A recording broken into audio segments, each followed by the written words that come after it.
So far, the philosophers we've looked at have had a wide variety of notions about what art is, what it's supposed to do, and the world within which art and the aesthetic operations of the mind and soul work.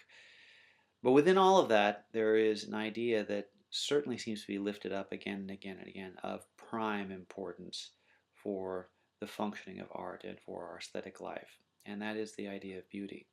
This was, in fact, the central idea within art up until probably the 18th century. And we can see that just in terms of what we looked through so far. You look at the idea of beauty for Plato and what we were talking about. And beauty is, in a way, it's a kind of milestone. It marks a certain kind of awareness that comes to us as we journey from ignorance to wisdom. It's something that transforms with us on our journey, a certain perspective, if you like, conceptually, of what we encounter and appreciate and find value in. And art helps us reflect that, provided it's given to us rightly and helps us according to where we are on our journey and our degree and capacity for understanding. We saw the idea of beauty in all these Hellenistic philosophers with the Stoics and the idea of symmetry within poetry, a way in which it helps regulate us and bring us in line and awareness with the regulation of the universe. The way in which music, for the Epicureans in particular, can bring a kind of ease to us through its beauty, through a sense of bringing us to a place where there's sort of an ambient pleasure that can help us simply be where we are.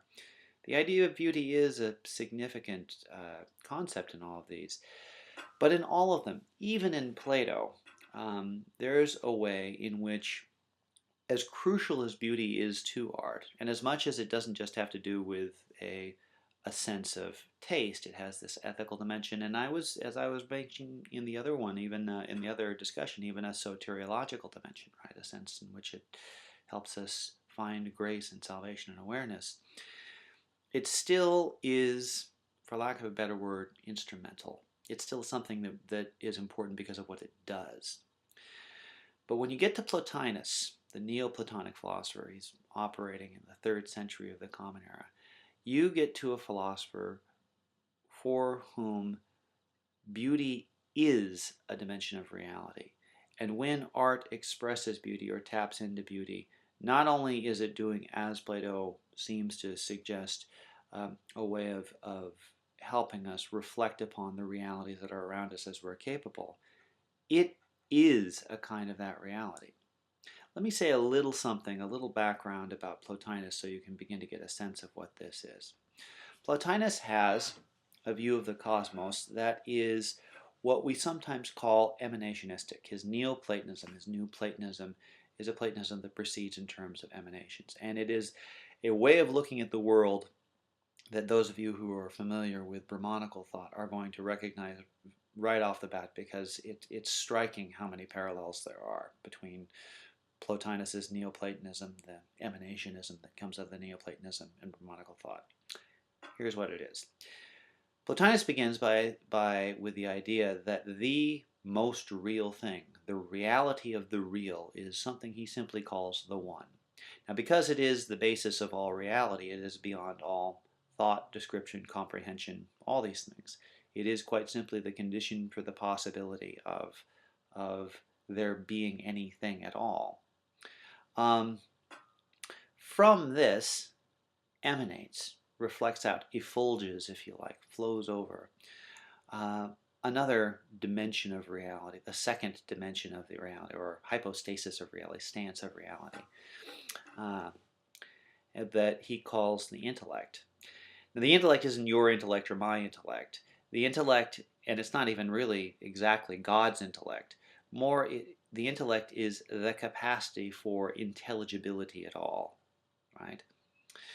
Emanating from this is what he calls the soul. And the soul is a little more familiar territory as far as Platonism goes. The soul seems to be the capacity for particular things to be intelligible in the way that they are. In many respects, the soul reflects the forms, right? So this isn't just your soul or my soul. It is the capacity of the world to have particular things be meaningful. And then finally, at the bottom, at the last emanation, is matter itself, the physical changing world of stuff and things, of bodies. Uh, these merely manifest or instantiate the intelligibility of these things, the soul, which emanates in turn from the possibility of intelligibility at all, which in turn emanates from the one, the very condition for the possibility that there is. Now, where does beauty come in with all of this? Well, what beauty is the recognition not just of the symmetry, not just of the proportion, not just of the pleasure of any of these things, but rather it is what we recognize when we recognize the reality of a thing, the depth, the nature, the oneness, as it were that is present in it. An example, you see a beautiful, comely person, as it's sometimes translated, right? Attractive person. And for the young folks out there, a hottie. And you see this person and you recognize that they're attractive. Well, Plotinus would ask, what exactly is it that you're recognizing? Is it simply the flesh? Is it simply the eyes, or the curves, or the definitions, or the lips, or whatever it is? If that's all that it was, how could that possibly have the power of beauty that it does? And how would artists be able to recognize it, or use it, or express it? What he says is it can't be the case. Beauty, when it's able to be captured in art, and indeed when it's captured in anything, in language, in sound, in movement, in nature, is because there is a way in which the underlying reality of the thing is being reflected within it.